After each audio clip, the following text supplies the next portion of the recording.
El Señor esté con ustedes. Evangelio de nuestro Señor Jesucristo según San Mateo.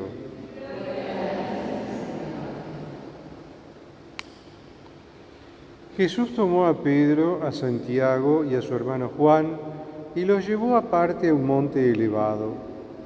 Allí se transfiguró en su presencia. Su rostro resplandecía como el sol y sus vestiduras se volvieron blancas como la luz. De pronto se les aparecieron Moisés y Elías hablando con Jesús. Pedro dijo entonces a Jesús: Señor, qué bien que estamos aquí.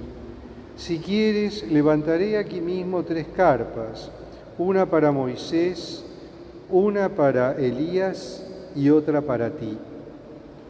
Todavía estaba hablando cuando una nube luminosa los cubrió con su sombra y se oyó una voz que decía desde la nube: Este es mi Hijo muy querido en quien tengo puesta mi predilección. Escúchenlo. Al oír esto, los discípulos cayeron con el rostro en tierra, llenos de temor. Jesús se acercó a ellos y tocándoles les dijo: Levántense, no tengan miedo. Cuando alzaron los ojos, no vieron a nadie más que a Jesús solo. Mientras bajaban del monte, Jesús les ordenó: No hablen con nadie de esta visión hasta que el Hijo del Hombre resucite de entre los muertos. Palabra del Señor.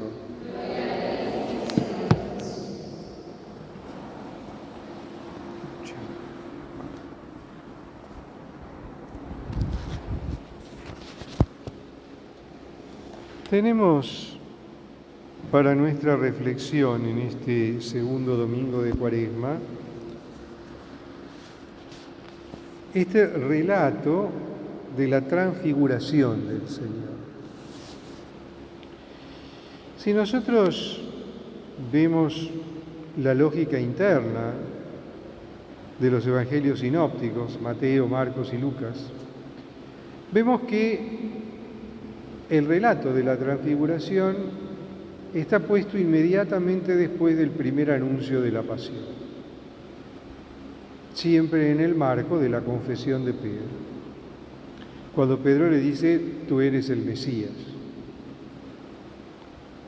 Entonces Jesús le dice: sí, yo soy el Mesías, pero el Mesías debe sufrir en manos de los hombres, debe ser crucificado, morir y resucitar al tercer día. Estas palabras de Jesús a los discípulos los asustan. Se asustan mucho. Tanto que le dicen: no, esto no es así. Y Jesús los reprende y les dice: los pensamientos de ustedes son de los hombres, no de Dios. ¿Pero por qué se asustan? Porque ellos sabían lo que significaba la crucifixión. La crucifixión era un método de tortura para ejecutar la pena de muerte que era terrible.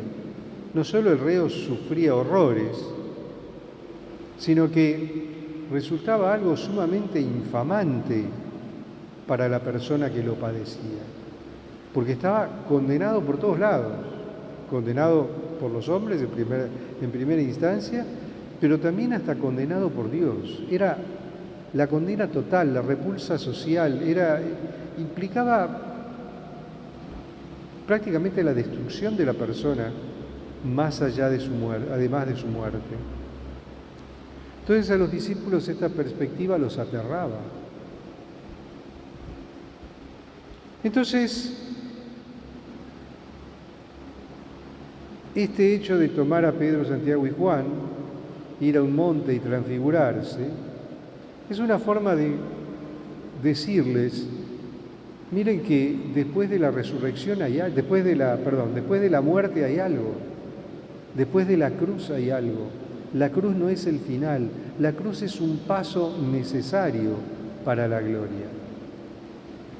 Entonces se transfigura, aparece con su apariencia divina, brillante, reluciente, las vestiduras blanquísimas, relucientes como el sol, se le transforma el rostro.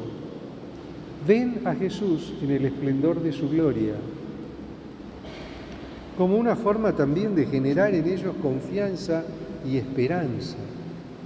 Por eso, el relato de la transfiguración es el texto por excelencia de la esperanza cristiana, porque nos está mostrando qué es lo que nos espera más allá de esta vida en el encuentro con Dios en la eternidad.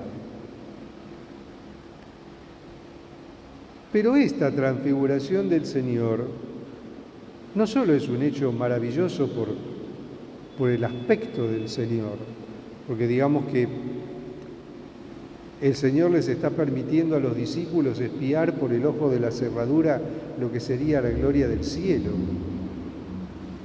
sino que también está cargada de simbolismo, todo un simbolismo que para el piadoso israelita tiene muchísimo sentido. Entonces, no solo se produce la transfiguración del Señor, sino que aparecen Moisés y Elías. ¿Quién es Moisés? ¿Quién es Elías? Son dos personajes paradigmáticos del Antiguo Testamento. Moisés es el gran legislador. Moisés es aquel que sacó al pueblo de Egipto y lo condujo hasta la tierra prometida. Moisés es el que en la montaña del Sinaí recibió de Dios la tabla de la ley con los 10 mandamientos y se los entregó al pueblo.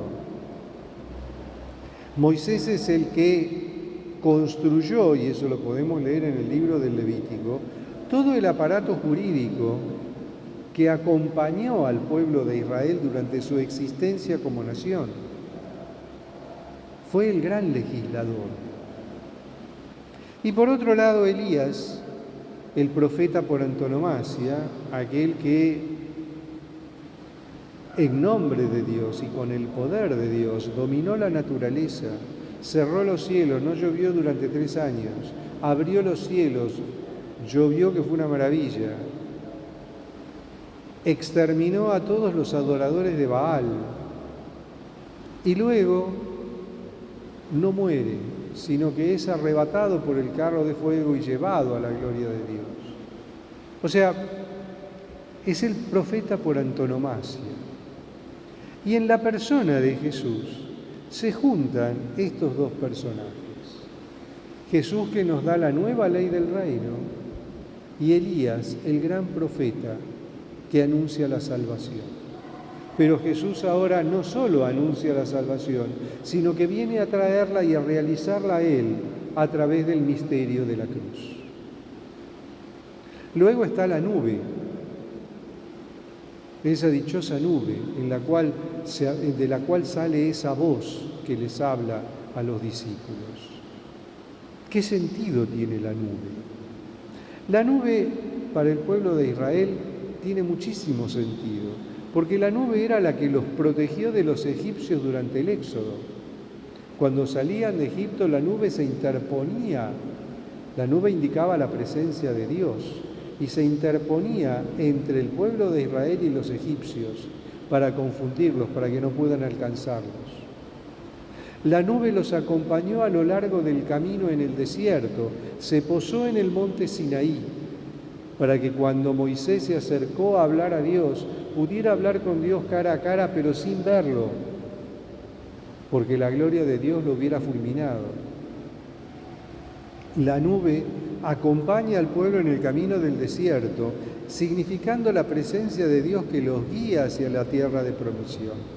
La nube se posaba sobre la tienda del encuentro donde se llevaba el arca, indicando que Dios quería que el pueblo hiciera campamento. Y el pueblo se establecía y acampaba. Luego la nube se levantaba de la tienda del encuentro, indicando al pueblo que debía levantar campamento y seguir caminando por el desierto. Y la nube los precedía hasta que nuevamente se detenía y el pueblo volvía a acampar. Entonces, la nube indica la presencia de Dios, una presencia velada, porque el hombre no puede contemplar a Dios y seguir viviendo. Sin embargo, Dios desde la nube le habla y le dice: este es mi Hijo muy querido, en quien tengo puesta mi predilección, escúchenlo. Un escuchar que indica una participación activa de la persona en la recepción del mensaje de Dios. Nosotros somos muy propensos a confundir oír con escuchar, y son dos cosas completamente distintas. Oír, la acción de oír, es una acción pasiva. Son los sonidos que llegan a nuestro oído a través del aire. Percibimos sonidos. Sin embargo, escuchar es prestar atención a lo que oigo.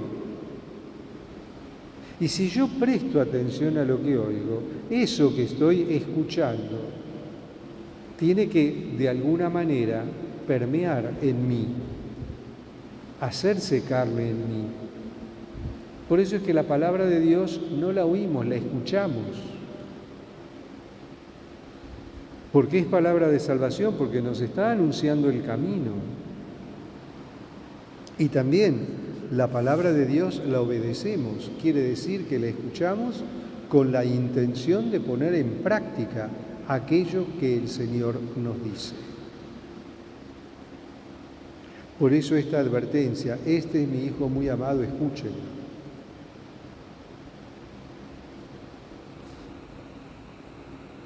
El signo de la transfiguración es un gran milagro que el Señor realiza para sus discípulos, para ahuyentar de ellos el escándalo de la cruz que va a venir. Y les dice: miren que después de la cruz viene la gloria. No tengan miedo a la cruz, porque la cruz es instrumento de salvación.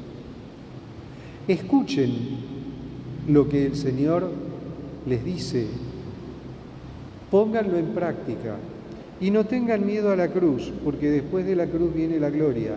Después del Viernes Santo viene el Domingo de Pascua. Y es a eso a lo cual estamos llamados a prepararnos durante el Adviento. Encontrémonos con el Señor durante el Adviento, encontrémonos con Cristo. Escuchemos su palabra, pongámosla en práctica, vivamos la conversión, dejémonos reconciliar con Dios, como nos invitaban el miércoles de ceniza, para que al final del camino vivamos la Pascua con un corazón renovado, con un espíritu nuevo, y podamos dar gloria a Dios por todas las maravillas que Él obra en nosotros. Alabado sea Jesucristo.